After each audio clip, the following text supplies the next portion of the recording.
La música clásica le resultará un poco aburrida, incluso olvidada, ¿sí?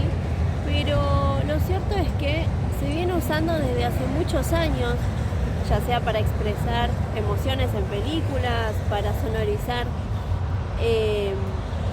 dibujos animados, como el que vimos recién, el de la Pantera Rosa. Y la pregunta que nos hacemos todos es: se preguntarán, ¿para qué sirve estudiar o tener conocimiento en la música clásica o sus compositores? Es porque no solamente te permite obtener mejor educación musical, sino también podemos apreciar mejor la música que escuchamos hoy en día, ¿sí? De clasificar mejor lo que podemos escuchar. Buscan inspiración en la música clásica, apropiándose no solamente de progresiones armónicas, sino también de piezas completas originales. El jazz, el pop, el rock hacen alusiones a la música clásica, ¿sí? La música clásica está por encima de todos los géneros, es como una base, pero lo cierto es que no se consume igual que otra clase de música, ¿sí? Así también como no se consume la música en general. Para comenzar, voy a empezar a clasificar algunos periodos, ¿sí? El clasicismo y el romanticismo, para luego concentrarnos en Ludwig van Beethoven. Y de ahí voy a explicar una canción específicamente que fue inspirada en Beethoven, ¿sí? Es una canción de la actualidad.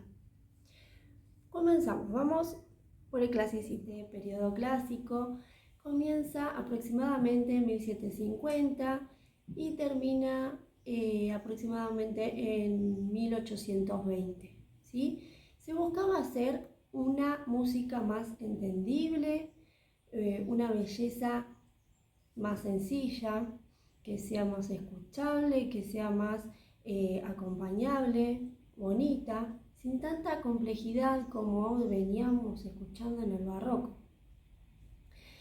La textura se llamaba homófona. ¿Qué quiere decir homófona?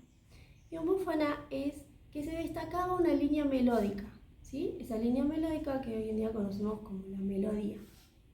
Esto se va a seguir, se va a mantener en vigencia todavía en el romanticismo. La melodía era cantable, eran fáciles, ¿sí? Si bien estaban escritas para instrumentos, llevaban intervalos fáciles de cantar, respiraciones, silencios, simétricos repartidos, entonces tenían secciones cortas y repetitivas. Era una armonía tonal, ¿sí? Se constituye sobre un bajo fundamental y de ahí se va formando intervalos de terceras. Esto quiere decir que va a haber un sol dominante, dominante tónica, y el referente de esta época es Mozart. Ahora nos vamos al romanticismo. El periodo romanticismo fue un periodo que transcurrió aproximadamente entre 1810 y la década del siglo XX. En el romanticismo, la música se expresa mediante la pasión. El compositor de esta época, el más referente, es Ludwig van Beethoven. ¿Sí? Él jugaba muchísimo con la dinámica.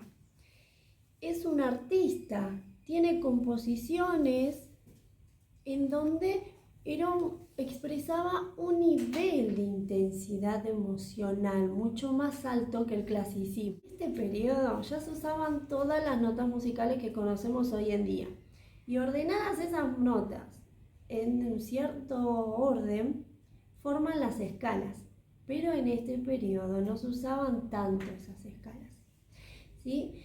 El tempo también reflejaba los sentimientos que quería expresar el músico, por lo que deja de ser regular y fluctúa constantemente como una forma de expresar esa emoción. La armonía usará frecuentemente cambios de tonalidad y cromatismo, alteraciones.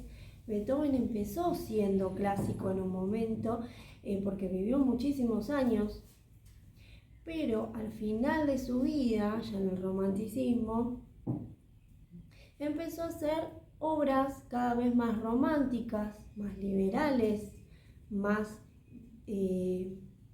desenfrenadas, por decirlo de una manera.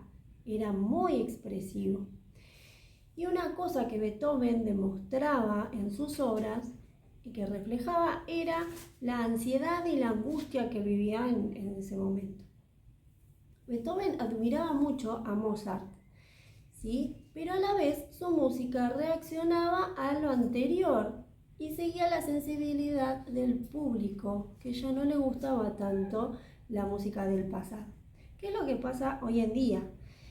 Donde los artistas buscan innovar, ¿no? Con nuevas interpretaciones, una nueva forma de escuchar, una forma de disfrute para el público actual. Así es como una banda muy importante como los Beatles, específicamente la canción Because, en su primer álbum, se inspiró en la sonata número 14, Claro de Luna, de Beethoven. La historia fue así. En el proceso de composición, John Lennon escuchó a su mujer Yoko Ono tocar en el piano la sonata número 14, Claro de Luna. Esta sonata a John Lennon lo conmovió totalmente, esos arpegios consecutivos y tan románticos, que lo que hizo fue pedirle a su mujer si lo podía tocar, pero en otro orden, esos acordes en otro orden. Entonces, ¿qué pasa? Lo que sonaba así terminó sonando así.